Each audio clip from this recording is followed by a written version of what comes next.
TS4 Telugu channel కి స్వాగతం. నేను సంధ్య. ముందుగా ముఖ్యాంశాలు. ప్రేమ దుకాణం, నకిలీ వీడియోల అమ్మకం, కాంగ్రెస్ పై మోదీ వ్యంగ్యాస్త్రాలు.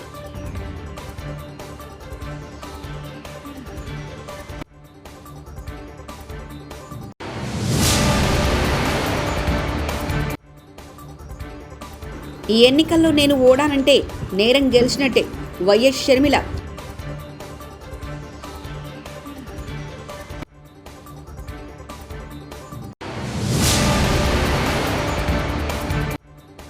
రాముడి పేరు చెప్పి బీజేపీ ఓట్లు అడుగుతుంది CM Revanth.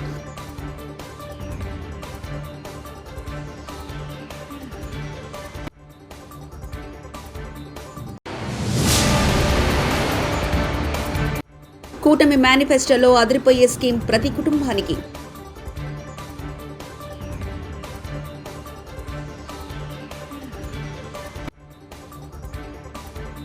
Deep fake వీడియోలపై విపక్షాలను target చేస్తూ ప్రధానమంత్రి నరేంద్ర మోదీ విమర్శలు గుప్పించారు.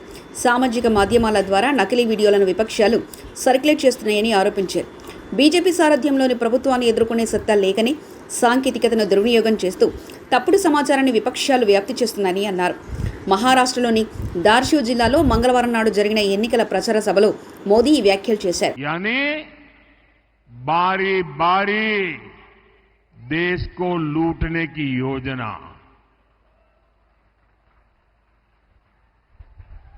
मैं जरा लातूर के भाई बहनों से पूछना चाहता हूं, क्या ऐसे लोगों को रत्ती भर भी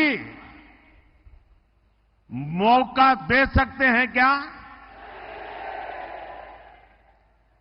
दुनिया के इस चुनौतीपूर्ण समय में क्या हम देश को अस्थिरता में झोंक सकते हैं क्या? చెన్నై తిరుపతి మధ్య వందే మెట్రో రైలు నడిపేందుకు 2 నెలలు ట్రైన్ నిర్వహించనున్నట్లు రైల్వే శాఖ అధికారులు తెలిపారు. ఇదివరకే వందే భారత్ రైలు అందుబాటులో ఉండగా 200 కిలోమీటర్ల పరిధిలో ఉన్న నగరాలను అనుసంధానిస్తూ ఈ ఏడాది వందే మెట్రో నడిపేందుకు భారత్ రైల్వే బోర్డు నిర్ణయించింది. ఈ విషయంపై అధికారులు మాట్లాడుతూ ఈ ఏడాది చివరిలోగా ఈ రైలు అందుబాటులోకి తీసుకురానున్నామని, 1-2 నెలల్లో వీటి ట్రయల్ రన్ ప్రారంభించనున్నామని తెలిపారు. రాముడి పేరు చెప్పి బీజేపీ ఓట్లు అడుగుతుందంటూ ముఖ్యమంత్రి రేవంత్ రెడ్డి అన్నారు. తెలంగాణకు మోదీ గాడిద గుడ్డిచ్చారని విమర్శించారు. సీతారాముల కళ్యాణం చేసిన తర్వాత అక్షంతలు ఇస్తామని, కానీ రాముడి కళ్యాణం జరగముందే బీజేపీ నేతలు ఇక్కడ అక్షంతలు పంచారని అన్నారు. రాముణ్ణి బీజేపీ అవమానించిందంటూ మండిపడ్డారు. తామంతా రాముని భక్తులమేనంటూ స్పష్టం చేశారు. తమ కంటే గొప్ప హిందువులు ఉన్నారా అని ప్రశ్నించారు. హిందువులను తాము ఓటు బ్యాంకులాగా వాడుకోమని అన్నారు. ఇవి న్యాయానికి నేరానికి మధ్య జరుగుతున్న ఎన్నికల ఏపీపీసీసీ అధ్యక్షురాలు వైఎస్ షర్మిల అన్నారు. ఈ ఎన్నికల్లో వైఎస్ రాజశేఖర రెడ్డి బిడ్డ ఓడిందంటే నేరం గెలిచిందని అర్థమని పేర్కొన్నారు. రావులపాలెంలో ఆమె మీడియాతో మాట్లాడారు. ఈ సోషల్ మీడియాలలో ఈ రోజు వరకు దూషిస్తూనే ఉన్నారు. జగన్మోహన్ రెడ్డి గారికి ఓడిపోతాము అన్న భయం పట్టుకుంది కాబట్టే ఈ చర్యలన్నీ చేస్తున్నారు. ముఖ్యంగా జగన్మోహన్ రెడ్డి గారు ఈ ఎన్నికల్లో రాజశేఖర రెడ్డి గారి బిడ్డ పోటీ చేస్తుంది అంటే ఎందుకు పోటీ చేస్తుందో జగనన్న గారికి అర్థమైనట్టు లేదు. మళ్లీ చెప్తున్నాం, కేవలం అవినాష్ రెడ్డి గారిని ఎవరైతే సిబిఐ ఛార్జ్ షీట్ లో అక్యూజ్డ్ గా చేర్చిందో, సాక్ష్యాలు ఆధారాలు చూపి అక్యూజ్డ్ గా చేర్చిందో అదే అవినాష్ రెడ్డి గారికి మళ్లీ మీరు ఎంపీ టికెట్ ఇచ్చారు కాబట్టే ఈరోజు రాజశేఖర రెడ్డి బిడ్డ కడప లోక్సభ స్థానం బరిలో ఉంది. అదే మీరు మన పెదనాన్న జార్జ్ రెడ్డి పెదనాన్న కొడుకులకిచ్చున్నా, చిన్నాన్నల కొడుకులకిచ్చున్నా రాజశేఖర రెడ్డి బిడ్డ ఈరోజు బరిలో ఉండేది కాదు. కానీ మీరు మళ్లీ అవినాష్ రెడ్డికే, మన సొంత చిన్నాన్న రక్తం కళ్ళ చూసిన అవినాష్ రెడ్డి అక్యూజ్డ్ అని సిబిఐ ఛార్జ్ షీట్ లో చేర్చిన అదే మనిషికి మీరు ఇచ్చారు కాబట్టే ఈరోజు రాజశేఖర రెడ్డి బిడ్డ ఈ బరిలో ఉంది. మళ్లీ చెప్తున్నాం, జగన్మోహన్ రెడ్డి గారు రాజశేఖర రెడ్డి గారి కుటుంబానికి, రాజశేఖర రెడ్డి గారి అభిమానులకి ఎప్పుడెప్పుడా అని యావత్ ఆంధ్ర ఎదురు చూస్తున్న టీడీపీ, జనసేన, బీజేపీ మేనిఫెస్టో మరి కాసేపట్లో విడుదల కానుంది. మంగళవారం నాడు సాయంత్రం ఈ మేనిఫెస్టోను కూటమి అగ్రనేతలు సంయుక్తంగా విడుదల చేయనున్నారు. అయితే ఈ మేనిఫెస్టోలో కొత్త అంశాలున్నట్లు 3 పార్టీల శ్రేణులు చెప్తున్నాయి. వైసీపీ మేనిఫెస్టోకు దీటుగా పేద ప్రజలకు అన్ని విధాలా అండగా ఉండే విధంగా రూపకల్పన చేసినట్లు తెలుస్తుంది. ఇప్పటికే సూపర్ 6 పేరుతో టీడీపీ తమ మేనిఫెస్టోలోని కీలక అంశాలను ప్రజల్లోకి తీసుకెళ్లింది. ఇప్పుడు ఈ పథకాలకు తోడుగా మరికొన్ని కీలక పథకాలు చేరినట్లు తెలుస్తుంది. వినతులు కానీ ఆన్లైన్లో వచ్చిన సూచనలు కానీ అందరికీ రెండు పార్టీలకు వచ్చిన సూచనలని క్రోడీకరించి ఈ మేనిఫెస్టో తయారు చేయడం జరిగింది.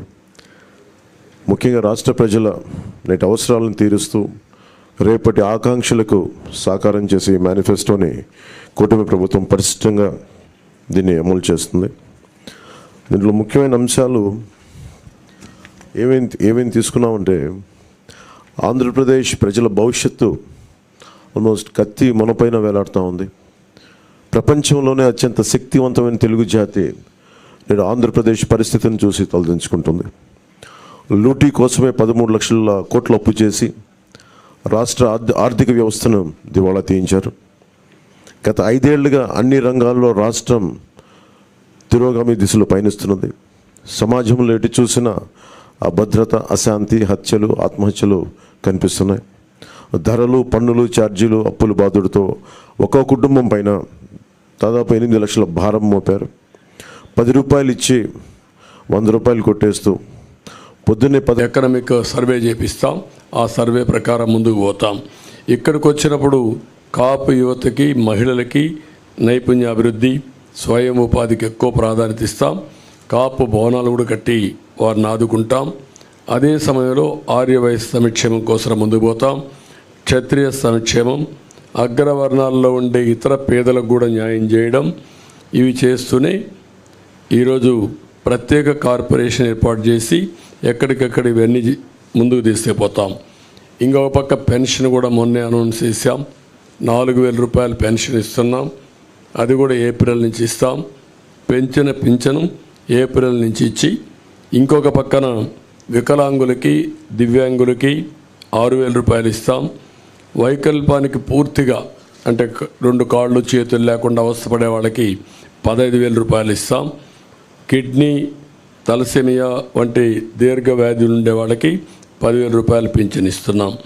ఇది కాకుండా 2 సెంట్లు ఇంటి జాగా గ్రామీణ పట్టణ ప్రాంతాల్లో, గ్రామాల్లో 3 సెంట్లు ఇస్తాం. ఇవి కాకుండా మీరు ఒకసారి చూస్తే ఇప్పటికే మంజూరైన పట్టాలకు ఇళ్ళు కట్టిస్తాం.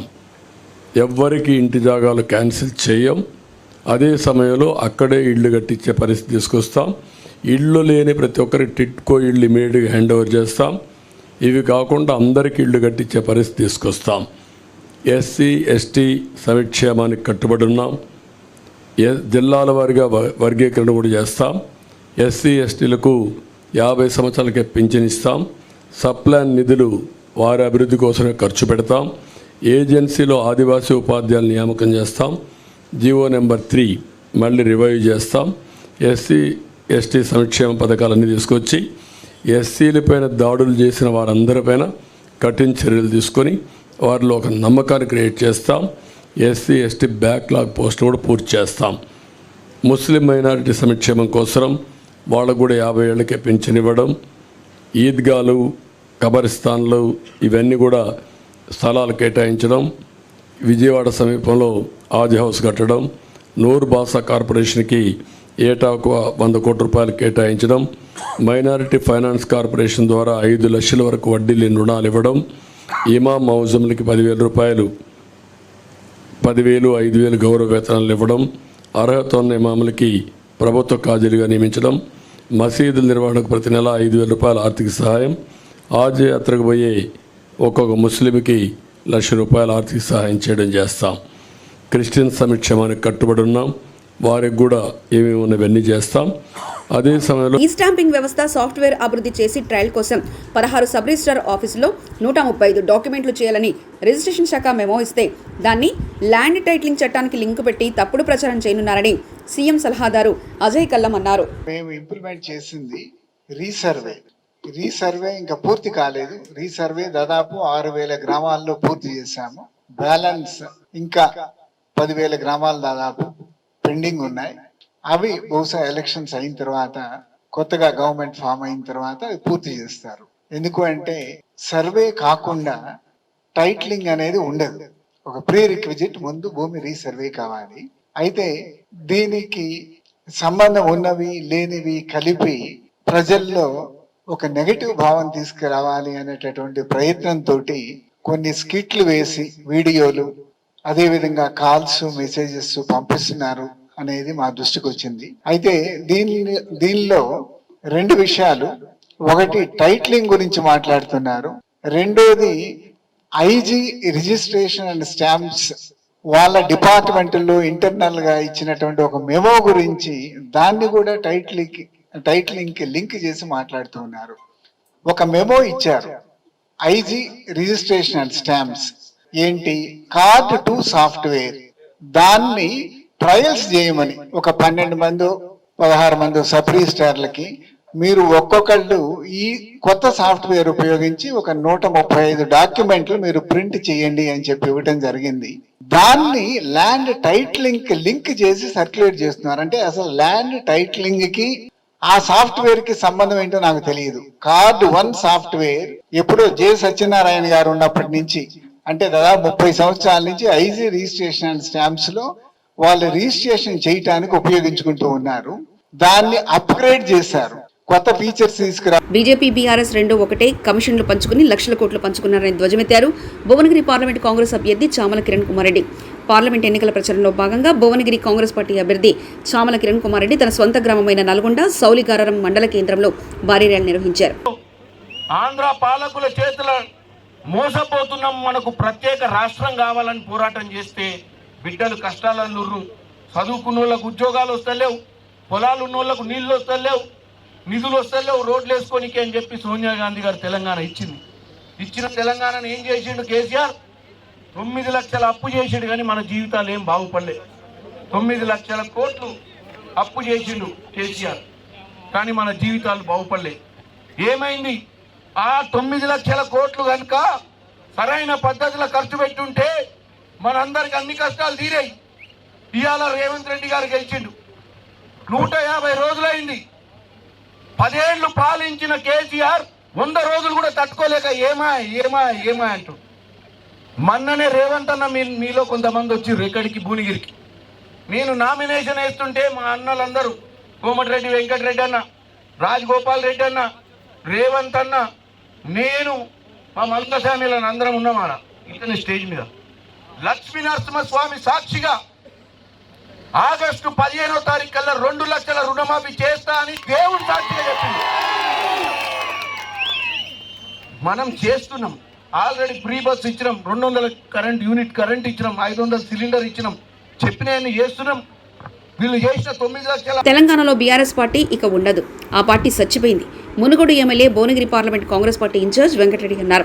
పార్లమెంట్ ఎన్నికల ప్రచారంలో భాగంగా నల్గొండ జిల్లా సౌలిగంగారం మండల కేంద్రంలో భువనగిరి ఎంపీ కాంగ్రెస్ పార్టీ అభ్యర్థి చామల కిరణ్ కుమార్ రెడ్డి విజయాన్ని ఆకాంక్షిస్తూ భువనగిరి ఎంపీ ఎన్నికల ఇన్ఛార్జ్ మునుగోడు ఎమ్మెల్యే కోమటిరెడ్డి రాజగోపాల్ రెడ్డి మాట్లాడుతూ తెలంగాణలో బీఆర్ఎస్ పార్టీ ఇక ఉండదంటూ తెలియజేశారు.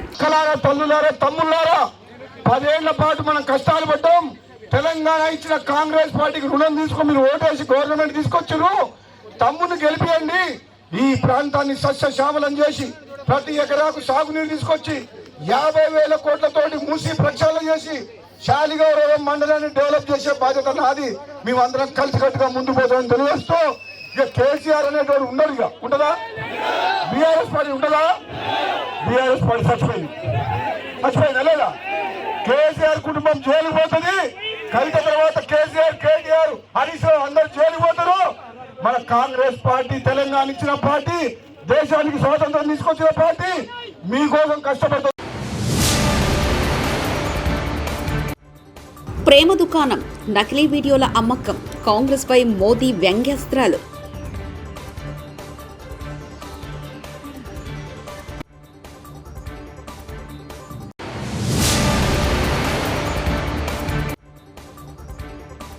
ఈ ఎన్నికల్లో నేను ఓడానంటే నేరం గెలిచినట్టే వైఎస్ షర్మిల.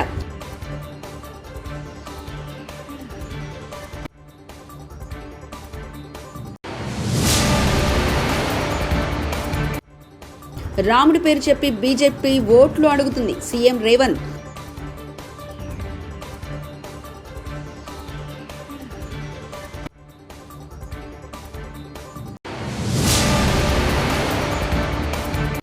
కూటమి మేనిఫెస్టోలో అదిరిపోయే స్కీమ్ ప్రతి కుటుంబానికి.